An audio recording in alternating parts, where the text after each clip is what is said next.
রাজশাহী বিভাগে ৩৯টি সংসদীয় আসন। এসব আসনে মোট ভোটার ১,৬৩,৭৭,০০০। এর মধ্যে মাত্র ১৭৪ জন তৃতীয় লিঙ্গের। তালিকায় অন্তর্ভুক্তি ও ভোটার তালিকায় থাকা সংখ্যা নিয়ে আপত্তি আছে এই জনগোষ্ঠীর। পদে পদে হয়রানি, ভোটার অন্তর্ভুক্তির সময় নারী ও পুরুষ হিসেবে তালিকাভুক্ত করায় মোট ভোটারের ঘরে তৃতীয় লিঙ্গের ভোটার নগণ্য। ফলে নিজস্ব নিষ্ক্রিয়তা ও পরিচয়ে ভোট বঞ্চিত এই জনগোষ্ঠীর মানুষ। তো আমরা যখন ভোটার হতে যাচ্ছি তখন আমাদেরকে বলছে যে আপনারা জন্ম নিবন্ধন চেঞ্জ করে নিয়ে আসেন। যখন জন্ম নিবন্ধন চেঞ্জ করতে যাচ্ছি তখন বলছে আমাদের কাছে কোনো নির্দেশনা নেই। এবং হচ্ছে যখন যারা পড়াশোনা করেছে, যারা শিক্ষা পড়ে যাচ্ছে, তারা বলছে যে আমাদের কাছে কোনো নির্দেশনা নেই। এখন আমাকে টোকেনটা দেয়, তারপর আমি নির্বাচন কেন্দ্রের মধ্যে ঢুকি, ঢোকার পরে এই যে লাইনে দাঁড়ানো নিয়ে একটা বিভ্রান্তি তৈরি হয়ে যায়। আমি তো থাকি মেয়েদের পুরো ড্রেসে, আমার শারীরিক স্ট্রাকচারটা একদম মেয়েদের মতো।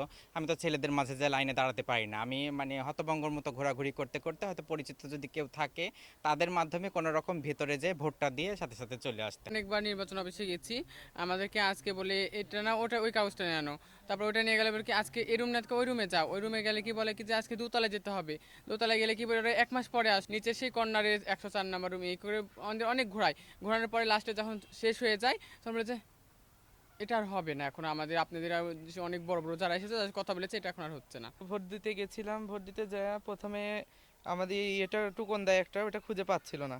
তো খুঁজে পেলো, পাওয়ার পরে আমি ভোট দিতে গেলাম, আমাকে বললো 3 তলায় যাও। 3 তলায় গিয়ে আমি ওখানে জিজ্ঞাসা করলাম, ওখানে যে থাকে আনসার বাহিনীর লোক থাকে, যে টোকনটা দেখালাম, দেখে বলছি কোথায় দাঁড়াবো, যে বলছে এই লাইনে দাঁড়ান। যে বলছে না না না না, এটা তো ছেলেদের লাইন, আপনি কেন এখানে দাঁড়াবেন, আপনি ওই মেয়েদের লাইনে যান দোতলায়। এবার দোতলায় গেলাম, দোতলায় যায় ওই যে আমাদের যে যে ছিল ওটা খুঁজে পাচ্ছিল না। বলছে আপনার তো মেয়েদের মধ্যে এটা নেই, আপনি আবার 3 তলায় যান। তারপরে 3 তলায় গিয়ে যাওয়ার পরে উনি খুঁজে খুঁজে খুঁজে খুঁজে আমার টুকনটা দেখার পরে তারপরে খুঁজে আমাকে আলাদা করে দাঁড় করিয়ে পরে তারপরে অনেক সমস্যার পরে ভোট দিলাম। নির্বাচন কমিশনের তালিকা অনুযায়ী সবচেয়ে বেশি তৃতীয় লিঙ্গের ভোটার বগুড়ায় ৪২ জন, সবচেয়ে কম চাঁপাইনবাবগঞ্জে মাত্র ১ জন। মানবাধিকার কর্মী, সমাজ বিশ্লেষকরা বলছেন তৃতীয় লিঙ্গের মানুষগুলোকে ভিন্ন পরিচয়ের তালিকায় অন্তর্ভুক্ত করায় প্রকৃত চিত্র উঠে আসেনি, যা তাদের অধিকারকেও ক্ষুণ্ণ করেছে। কারণ তাদের আইডি একরকম, তাদেরকে আলাদা লাইনে যে বা কোনো ব্যবস্থা থাকে না, তাদেরকে ভিন্ন পরিচয়ে যে তারা নিজেরা যেই পরিচয়টা বহন করে সেই পরিচয়ের একদম বিপক্ষে যেয়ে তাদেরকে ভোট দিতে হয়। আর এটার জন্য যেমন সবচেয়ে বড় বাধা হচ্ছে এনআইডি কার্ড। আর এই এনআইডি কার্ড যখন সংশোধনী করতে যেয়ে তাদের অনেক রকমের ঝামেলার সৃষ্টি হচ্ছে। তার যে ইনক্লুশন, সেই ইনক্লুশনটা নারী হিসেবে পুরুষ হিসেবে না হয়ে তার তার যে জেন্ডার সেটাই থার্ড জেন্ডার হিসেবে এটা থাকা উচিত বলে আমি মনে করি। এতে করে তাদের আইডেন্টিটি ক্রাইসিসও থাকবে না এবং তার ইনক্লুশনটা যথাযথ হবে। ইন্টারন্যাশনাল যেটা হিউম্যান রাইটস প্রিন্সিপাল রয়েছে, এটা বেসিক হিউম্যান রাইটসের ভায়োলেশন।